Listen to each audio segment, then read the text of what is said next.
Hello and welcome to my YouTube channel pre exam training. दोस्तों, आज BPSC previous year question है जिसमें Bihar special के सवाल कराए जाएंगे जो 66 बीपीएससी में पूछे गए थे। बहुत अच्छे सवाल हैं, आप लोग पूरा वीडियो ज़रूर देखिएगा। 66 बीपीएससी में कैसे सवाल पूछे गए थे, बहुत फ़ायदा मिलने वाला है। दोस्तों, अच्छा लगे तो लाइक ज़रूर किया कीजिए और जो लोग नए हैं चैनल को सब्सक्राइब कर सकते हैं। आइए देखें 66 बीपीएससी में किस तरह के सवाल पूछे गए थे। बहुत अच्छे सवाल हैं बिहार स्पेशल के, पूरा वीडियो ज़रूर देखिएगा, बार बार सवाल ये बनता है। पहला सवाल है, टोटल 25 सवाल बने थे, 25 सवाल दिखाया जाएगा आपको, पूरा वीडियो ज़रूर देखिएगा। बिहार के प्रथम मुख्यमंत्री कौन थे? बहुत बार ये सवाल बना है। बिहार के प्रथम मुख्यमंत्री श्री कृष्ण सिंह थे। सही जवाब श्री कृष्ण सिंह पे जाता है। बीपीएससी भी इनको ही मानता है, इसलिए ध्यान रखिएगा। बहुत अच्छा सवाल है, ये बार बार बनते हैं, पूरा वीडियो जरूर देखिए। बिहार में कांग्रेस का प्रथम अधिवेशन कहाँ रखा गया था? बिहार में कांग्रेस के 2 अधिवेशन हुए हैं। पहला बांकीपुर पटना में और दूसरा 1922 के गया में। बांकीपुर यहाँ दिया नहीं है, पटना ही सिर्फ दिया है, तो पटना ही आंसर हुआ था। बीपीएससी के द्वारा भी बहुत लोग ई ऑप्शन पे जा रहे थे क्योंकि बांकीपुर नहीं दिया है, लेकिन बांकीपुर पटना में ही आता है, पटना दिया है तो पटना ही आंसर बनेगा। ध्यान रखिएगा आप लोग भी। आइए देखें अगला सवाल। जयप्रकाश नारायण को कौन सी उपाधि दी गई थी? बहुत बार बताया गया है मेरे द्वारा भी, और यह सवाल बना था 66 बीपीएससी में।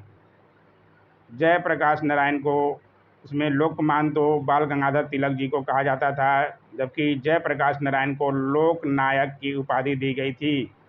इसलिए जो लोग नहीं जानते हैं ध्यान रखते हुए चलेंगे। लोकनायक जयप्रकाश नारायण के नाम से जाने जाते थे, इसलिए ध्यान रखिएगा, आगे भी पूछे जाने की संभावना ज़्यादा है। बिहार की स्थापना कब की गई थी? ये सवाल तो बार बार बनता है, कभी बिहार दिवस पूछ देगा, कभी बिहार की स्थापना। बिहार दिवस 22 मार्च को मनाया जाता है। नहीं जानते हैं ध्यान रखिएगा, बार बार सवाल बनता है।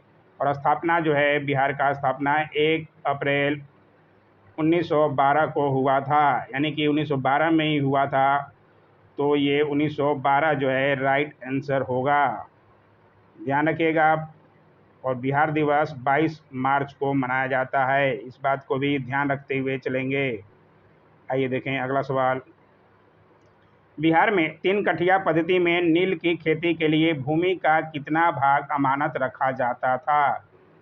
3 कठिया कहा जाता है, 3 कठिया मतलब 20 कट्ठे में 3 कट्ठा नील की खेती करना अनिवार्य था किसानों को, और जबरन अंग्रेज लोग कराते थे, इस पर ही किसानों को विरोध था। ये सब लोग जानते होंगे। 3/20, इसलिए सही जवाब जो है 3/20। ध्यान रखिएगा, यहाँ से सवाल बार बार बनता है। आइए देखें अगला सवाल। रामविलास पासवान ने अपना राजनीतिक सफर किस राजनीतिक दल से प्रारंभ किया था? रामविलास पासवान जी एक उम्दा नेता थे बिहार के, इनका पिछले साल निधन हुआ, इसलिए सवाल ये बना था। इन्होंने अपना राजनीतिक सफ़र किस राजनीतिक दल से प्रारंभ किया था? बहुत अच्छा सवाल बना था। इसका सही जवाब है संयुक्त सोशलिस्ट पार्टी।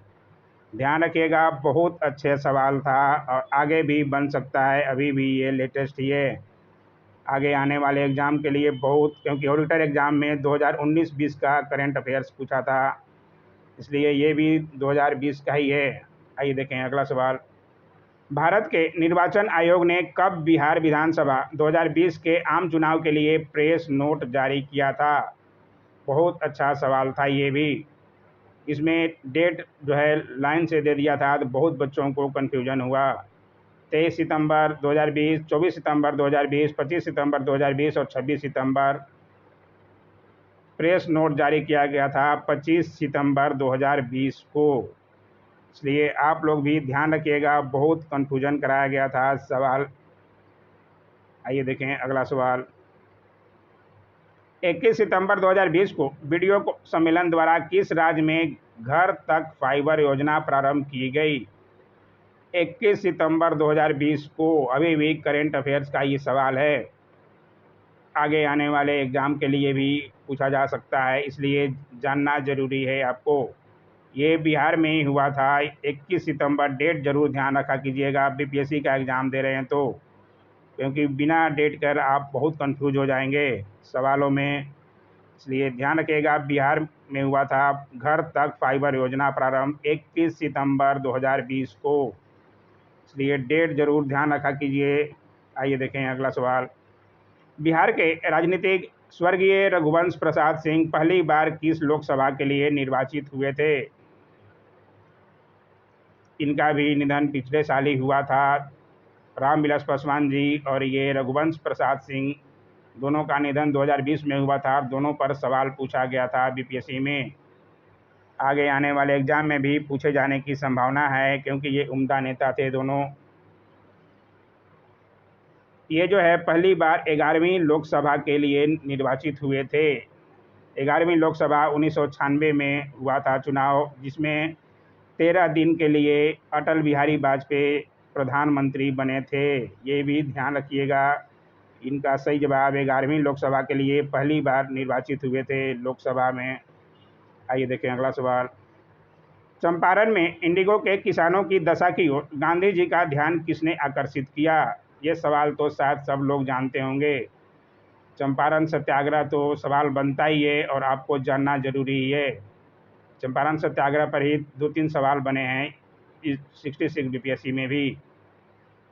किसानों की दशा की ओर गांधी जी का ध्यान आकर्षित करने वाले और कोई नहीं, राजकुमार शुक्ल जी थे। इसलिए सवाल बहुत इजी है, लेकिन जानकारों के लिए जानकारी आपको रखना पड़ेगा। आइए देखें अगला सवाल। बिहार में 1857 के विद्रोह का नेतृत्व किसने किया? सबको पता होना चाहिए, बिहार में 1857 के विद्रोह का नेतृत्व सबसे ज़्यादा प्रसिद्ध जो है कुंवर सिंह, जगदीशपुर के बाबू वीर कुंवर सिंह का नाम ही आता है। सवाल हर साल बीपीएससी में बनता ही है, इसलिए ध्यान रखिएगा आप लोग, इनका नाम जरूर नोट कीजिएगा। आइए देखें अगला सवाल। जनजातीय और जिले के निम्न जोड़ों में कौन सा जोड़ा सही नहीं है? नहीं है जहां भी रहे ध्यान रखा कीजिए। संथाल बांका में हैं, मुंडा जमुई में हैं, उरांव सुपौल में नहीं हैं, खरवार भागलपुर में हैं। इनमें उरांव जो हैं अधिकतर रोहतास, भागलपुर और पूर्णिया के तरफ ही पाए जाते हैं। ये बांग्लादेश और झारखंड में भी ज़्यादा पाए जाते हैं, सुपौल में नहीं है। इसलिए ये आंसर जो है बीपीएससी का आंसर था, इसलिए ध्यान रखिएगा आप लोग भी। आइए देखें अगला सवाल। बिहार राज्य के कुल भौगोलिक क्षेत्र की तुलना में समस्त वन क्षेत्र का प्रतिशत है? बहुत सवाल पर विवाद हुआ था, कोई ए बता रहा, कोई ई बता रहा था, लेकिन लास्ट में बीपीएससी ने ई ऑप्शन ही दिया, क्योंकि 2019 की वन रिपोर्ट जो आया था, वन सर्वेक्षण रिपोर्ट 2019 के अनुसार 7.76%, ध्यान रखिएगा 7.76% है वन क्षेत्र, इसलिए यहाँ 7.27 दिया था, इसलिए गलत था। इसलिए इसका आंसर जो है ई गया था। बातों के ध्यान दीजिएगा और समझ लीजिएगा, दिक्कत नहीं आएगा आपको आगे। आइए देखें अगला सवाल। निम्न में से किस जिले में बिहार का एकमात्र राष्ट्रीय उद्यान स्थित है? बहुत अच्छा सवाल पूछा गया था। बिहार का एकलौता राष्ट्रीय उद्यान कहाँ है? पश्चिम चंपारण में वाल्मीकि राष्ट्रीय उद्यान, नाम भी आप लोग ध्यान रखिएगा, एक ही है बिहार में, पश्चिम चंपारण में। बहुत ही इजी सवाल था जानने वालों के लिए। आइए देखें अगला सवाल। बिहार में प्रवाहित होने वाली निम्न नदियों में से उत्तर की ओर प्रवाहित होने वाली कौन सी नदी है? उत्तर की ओर प्रवाहित होने वाली नदी में इसमें से एक से ज़्यादा है, इसका आंसर जो है ई हुआ था। इसलिए ध्यान रखिएगा इन सब नदियों का, अभी आपको देखना पड़ेगा। बीपीएससी का एग्ज़ाम दे रहे हैं, सबकी तैयारी रहनी पड़ेगी। खनिज और जिले के निम्न जोड़ों में कौन सा जोड़ा सही है? कौन सा जोड़ा सही है पूछ रहा है। इसमें लाइमस्टोन, चूना पत्थर जो है कैमूर के पहाड़ियों में ही मिलता है, यही जो है सही है।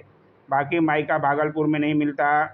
बाकी सब जो हैं गलत दिए हुए हैं, केवल दिया है लाइमस्टोन कैमूर में, इसलिए आंसर जो है ए होगा।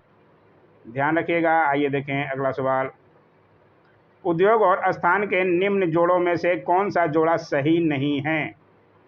उद्योग और स्थान दिया हुआ है इसमें, ऑल रिफाइनरी बरौनी में नहीं है, पूछ रहा है इसमें।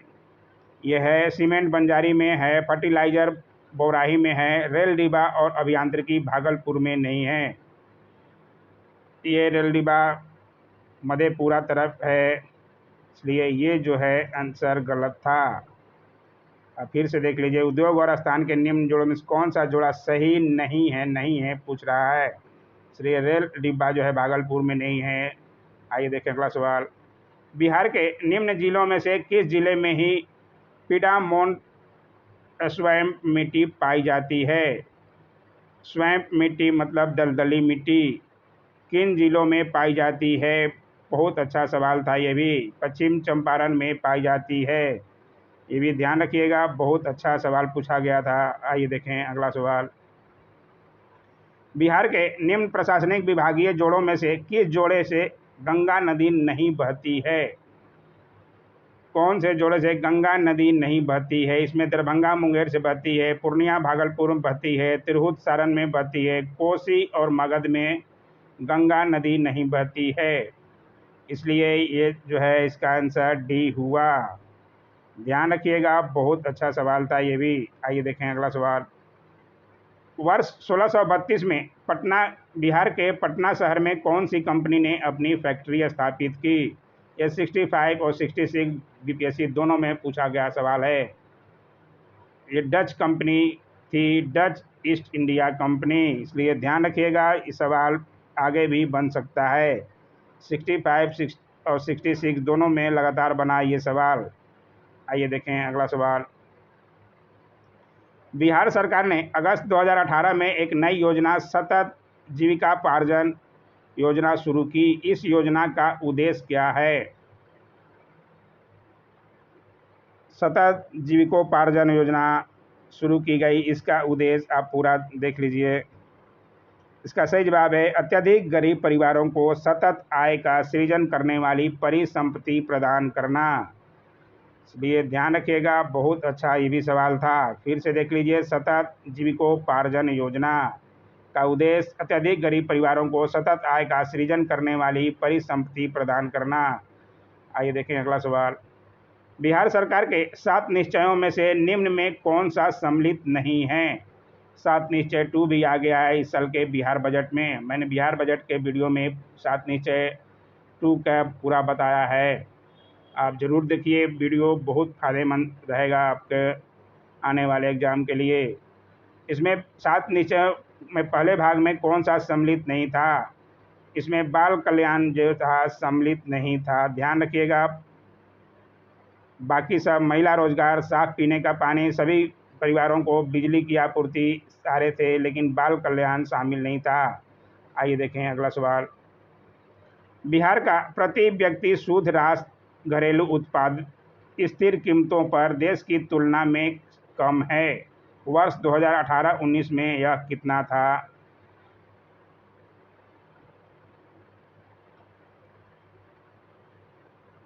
यह राष्ट्रीय औसत का 33% था, इसलिए ध्यान रखिएगा।